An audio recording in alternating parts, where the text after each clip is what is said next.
Olá pessoal, acabou o feriado, hora de voltar ao trabalho e hoje é dia de análise do momento político no país. O presidente, o ministro da Saúde, o Congresso, qual a leitura do comportamento das forças políticas? Ontem, mais uma vez, o presidente e o ministro fizeram discursos contraditórios sobre isolamento social por causa do coronavírus. E Bolsonaro voltou a atacar os governadores. Então, eu vou conversar com o Silvio Costa, que é fundador do Congresso em Foco, o site Congresso em Foco. Muito obrigada por atender a gente, viu, Silvio?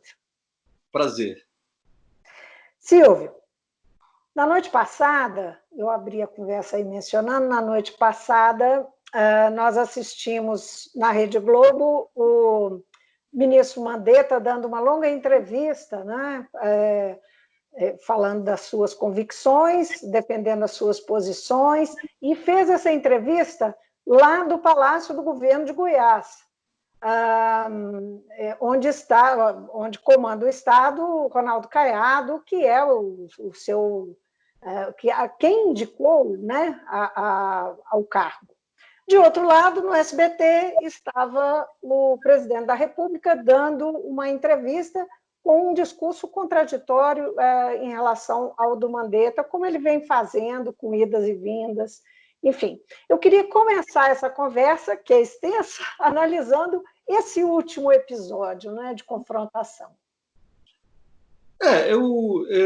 Claramente há linhas diferentes, né, do governo na abordagem da questão da pandemia de Covid-19.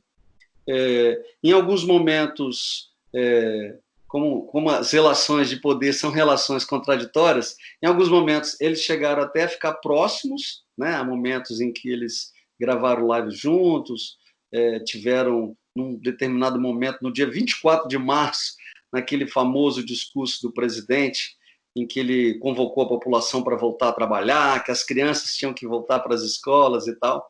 O ministro Mandetta chegou a apoiar, chegou a criticar os governadores, mas, de maneira geral, são duas linhas diferentes e, basicamente, a diferença é de caráter técnico, muito mais do que político. Não é? O ministro Mandetta tem dito, e os governadores, em sua grande maioria também, que não existe forma mais segura de combater a pandemia que não passe pelo isolamento social. Quer dizer, as pessoas precisam ficar em casa realmente para que a propagação do vírus não seja rápida demais e isso leve ao colapso do sistema de saúde e, eventualmente, até do sistema funerário, né? De ter uma quantidade muito grande de mortos que, em vários municípios, em vários estados brasileiros, o poder público não teria condição sequer de gerir, de enterrar, diagnosticar a tempo. Né? Então, assim, é basicamente essa a posição do ministro da Saúde, que tem sido a posição majoritária dos governantes ao longo do mundo. O que a gente viu, por exemplo, principalmente na Europa e nos Estados Unidos, foi uma tentativa de buscar um caminho diferente. Né? A Ásia fez o isolamento e conseguiu controlar, não inteiramente, quer dizer, nenhum país está inteiramente livre da pandemia hoje, mas a Ásia conseguiu um progresso significativo com o isolamento social. Não é? Então, a Europa e os Estados Unidos ensaiaram soluções diferentes, mas logo viram que não era uma boa coisa e voltaram atrás. E o presidente ele está insistindo nessa linha, né, de que é possível afrouxar com o isolamento social. Agora, é claro que esse aí é um contexto que tem aspectos...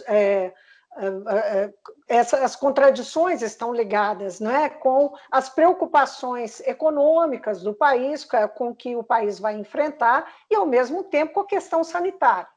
Mas, a partir desse confronto, dessa discussão em torno disso, criou-se aí, o presidente passou a ter comportamentos erráticos, e nós tivemos, nessa manifestação de ontem, mais um claro posicionamento político do presidente, né, no sentido de, inclusive, expor no Twitter o governador Helder Barbalho, né, com um Twitter mostrando apoiadores, criticando o governador, e, por outro lado, o Mandetta no Palácio do Governo de Goiás.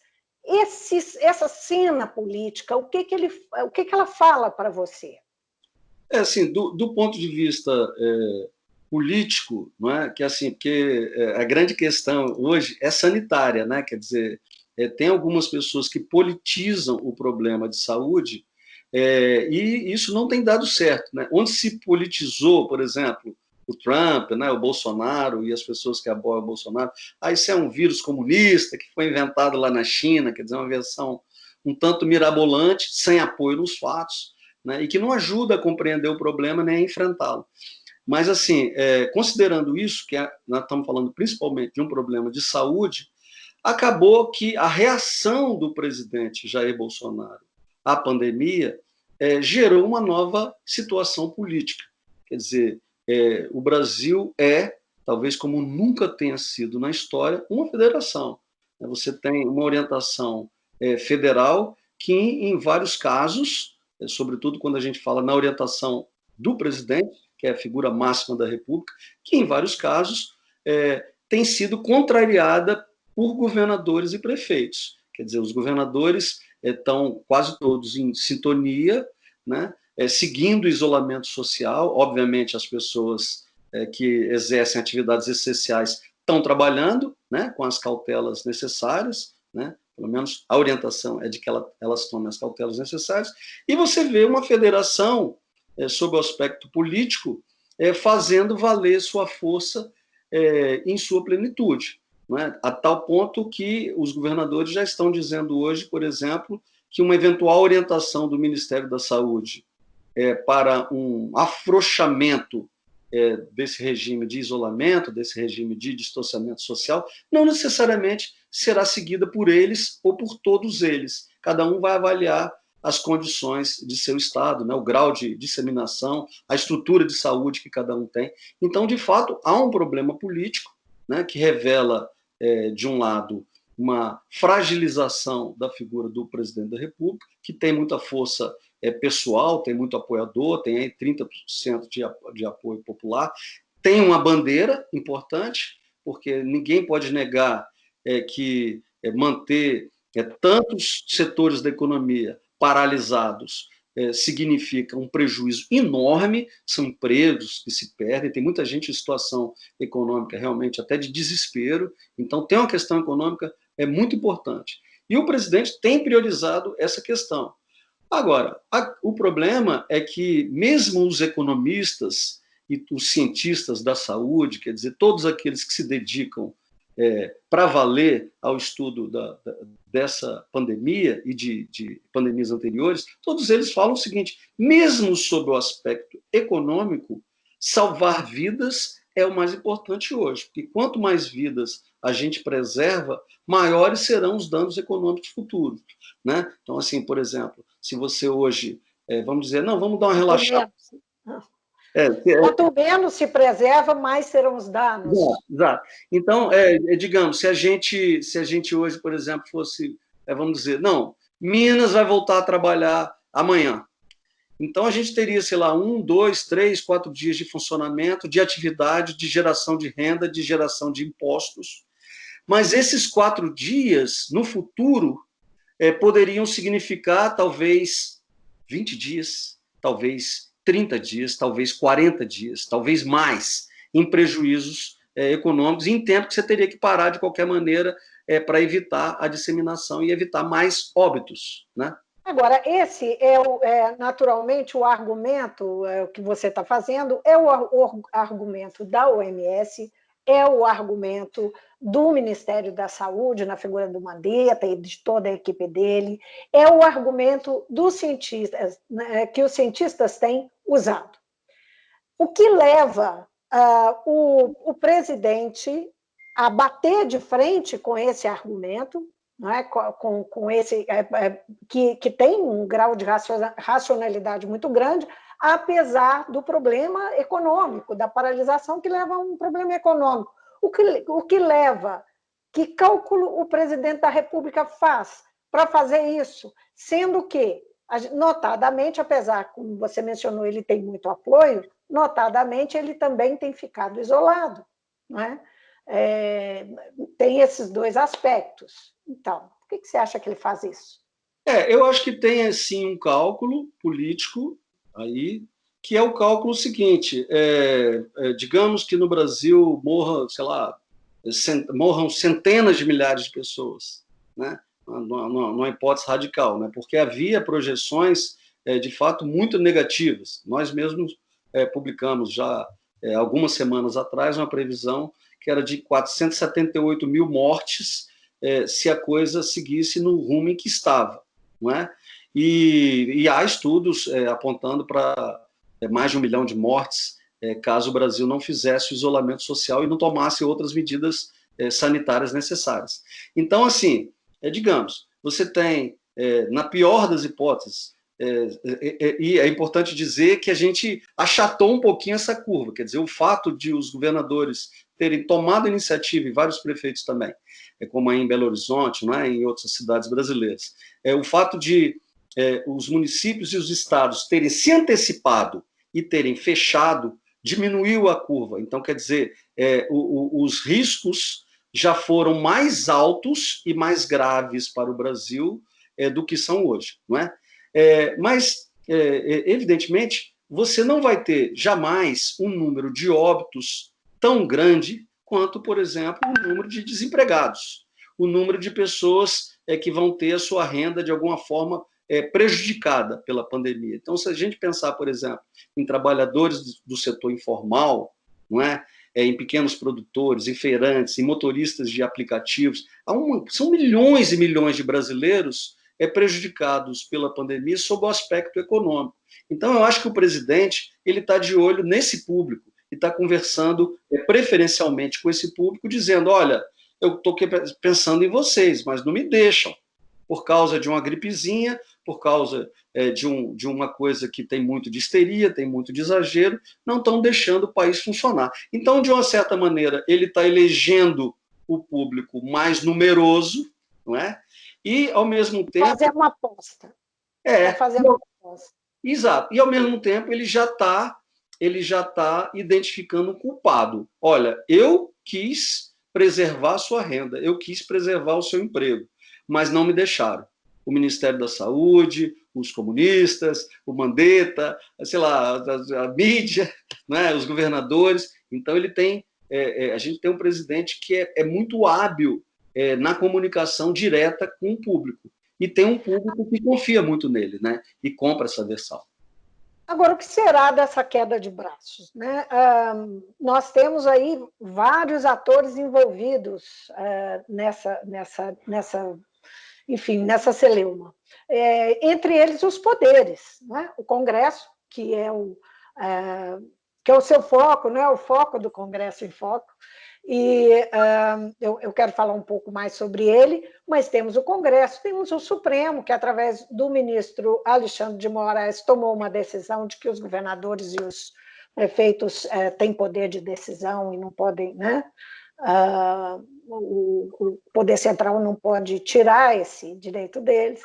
Enfim, essa cena, não é? Como é que você enxerga esses diversos atores dessa cena, né? E o que será, o que a gente pode esperar, porque uma hora essa crise sanitária vai ceder e o Brasil vai ter que buscar um caminho da normalidade. Essa cena que nós estamos vivendo hoje, que impacto vai ter, Silvio? Olha só, Vivi, primeiro, assim, eu acho que essa normalidade não vai ser jamais a normalidade de antes, né? Eu acho que nenhum país vai voltar ao antigo normal. Vai ser um normal diferente, não é? Porque, assim, são mudanças muito profundas que estão acontecendo no mundo ao mesmo tempo. Quer dizer, você tem um quadro humanitário gravíssimo, não é? É difícil determinar com precisão quantas pessoas serão atingidas, incluindo as vítimas fatais, né, as mortes, serão atingidas pela pandemia, mas a gente sabe que vai ser muita gente. Então, você tem consequências econômicas, sociais, você tem consequências políticas, você tem consequências tecnológicas. Então, aqui que a gente está fazendo, essa entrevista, né? Cada um na sua casa, conversando. Você tem algumas mudanças que estão acontecendo agora, que tendem a se estender e se aprofundar com o tempo. Então, assim, tem, por exemplo, no campo privado, digamos assim, das relações privadas, muita gente está descobrindo, por exemplo, que não precisava gastar tanto dinheiro com sala, com escritório, com gente, que as pessoas, ou obrigando o funcionário a pegar, sei lá, 2 horas para ir, 2 horas para voltar de ônibus, entende?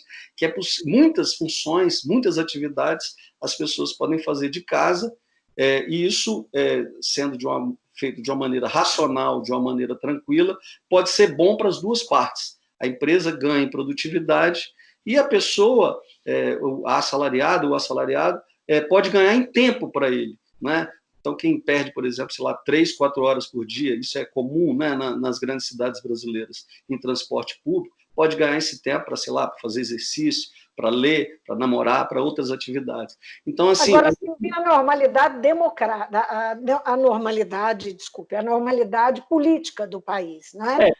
O equilíbrio político, não é? Diante dessa celeuma e dessas dificuldades que nós vamos enfrentar pela frente. Eu acho que também no campo político, e sobretudo no Brasil, em que a gente tem um presidente, né, que representa um pensamento político que não é só dele, né, está presente em vários países do mundo, né, que é um pensamento hiperconservador, a gente pode dizer que é um pensamento de extrema-direita, né, vamos tratar as coisas como são, não é?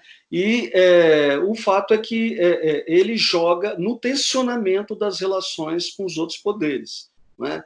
Não nos esqueçamos que no dia 15 de março, o presidente, depois de incentivar, de convocar, de compartilhar vídeo, ele apareceu numa manifestação, não é?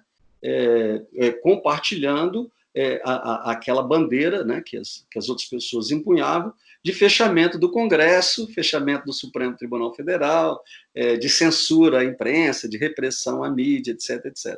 Então, assim, o Bolsonaro, confiando muito nesse apoio popular que tem, confiando muito nas redes diretas de comunicação que tem, ele apostou no confronto.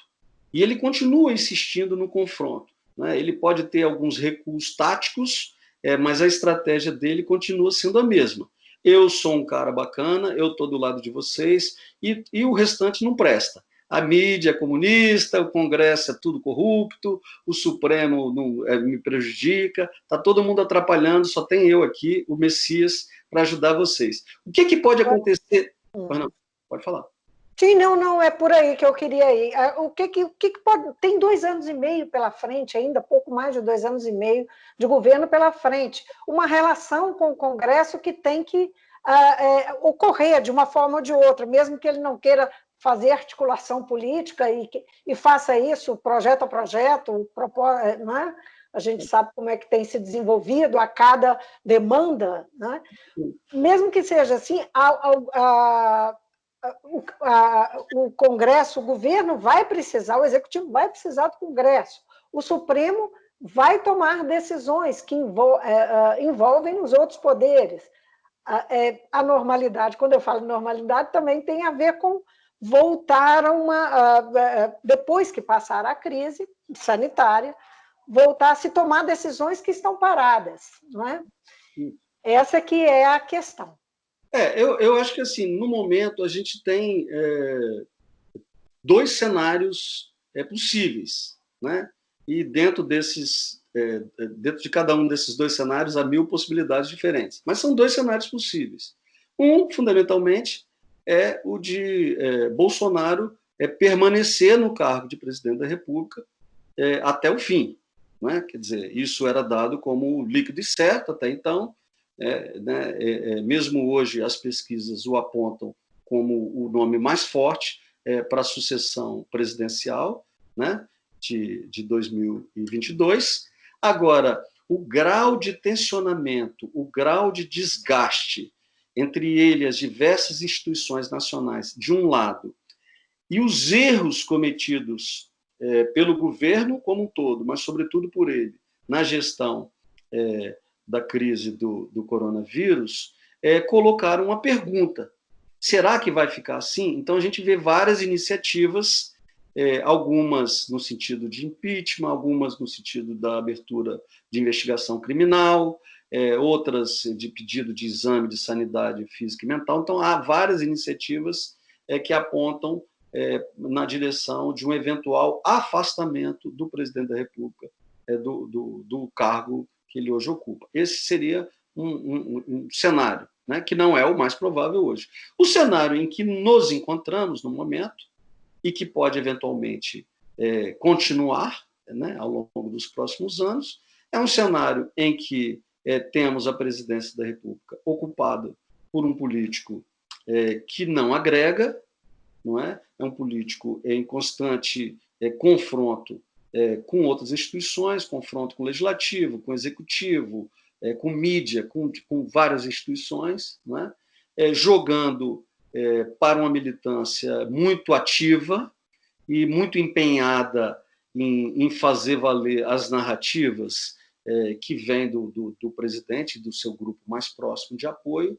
E é o que a gente chama, né? A gente tem uma publicação que a gente faz para assinantes chamada Farol Político, e a gente criou lá uma expressão, presidencialismo de contaminação, que tem a velha expressão, o presidencialismo de coalizão, né? Que é a ideia de que o presidente, para ter maioria no Congresso, ele faz um pacto com os partidos. Nunca foi essa a linha do Bolsonaro. Então, no presidencialismo de contaminação, você tem, de um lado, os comportamentos de risco, né, onde se prevê e se prescreve o isolamento social. Você vê a maior autoridade nacional em contato com as pessoas, indo para a rua, abraçando, beijando, passando a mão no nariz e depois cumprimentando, etc. E ao mesmo tempo, confrontando. É o presidencialismo de contaminação. Podemos, com esse presidencialismo de contaminação, podemos eventualmente ter uma situação em que, inclusive, digamos, os estados que tomaram as providências devidas, né, que seguiram os caminhos que são apontados como os melhores pelo conjunto todo dos cientistas, né? Há muito pouca divergência em relação ao que deve ser feito, né? Esses estados conseguem controlar, conseguem melhorar, né? Eventualmente, o Brasil se livra do risco, não temos tantas mortes assim, a situação não é tão trágica quanto poderia ter sido se as medidas não tivessem sido adotadas como foram, e o Bolsonaro capitalizar isso lá na frente e se reeleger presidente da República.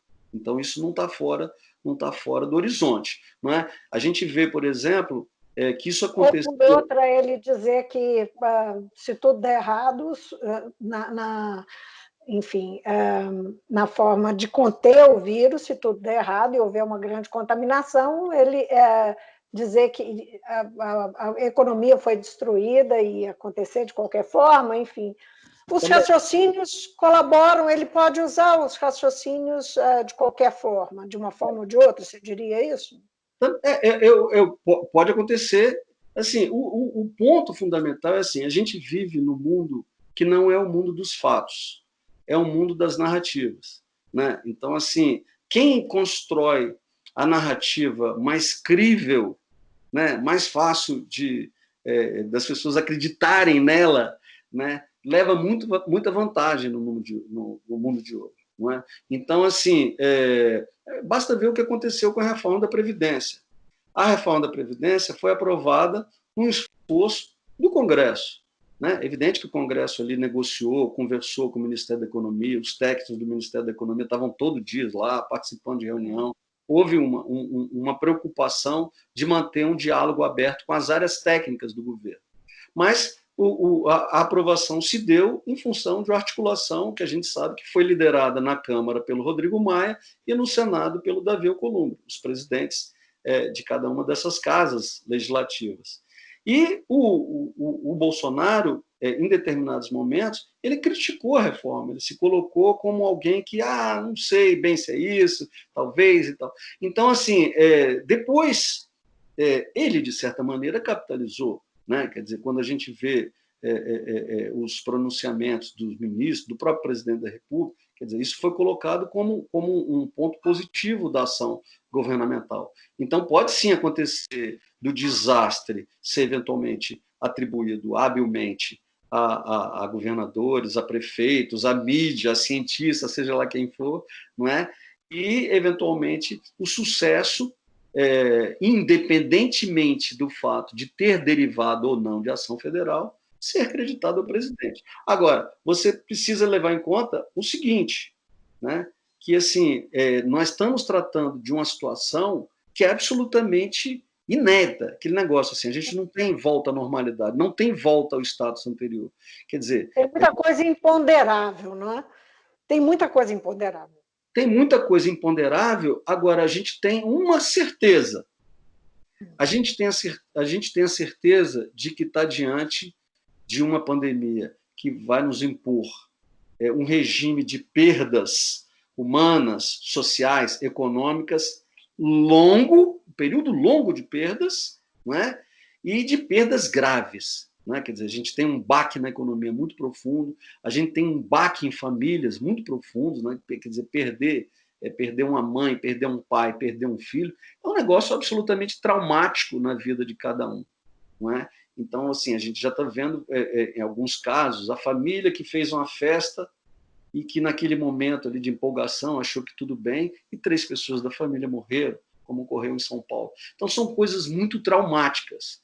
Então, assim, eu não sei se é a melhor palavra a usar, mas a sorte não está, muito provavelmente, do lado de quem faz mais apostas, e sim do lado de quem faz mais ciência. É o que eu tendo a acreditar. Silvio, obrigada demais por atender a gente, né? O Mundo Político, a TV Assembleia. Foi um prazer falar com você. Prazer foi meu. Obrigado, viu, Vivi? Essa conversa foi com o Silvio Costa, que é criador, jornalista, criador do Congresso em Foco, um site que está ali em cima dos fatos, o que acontece no Congresso diariamente. Hoje a gente tem aí uma discussão lá no Congresso, apesar de a gente não ter tocado nisso por falta de tempo mesmo, que é a questão da ajuda aos estados, né, Silvio? Está desenrolando por lá. É verdade, é verdade. Obrigada, então, mais uma vez. Tchau. Valeu, obrigado, Vivi. Tchau.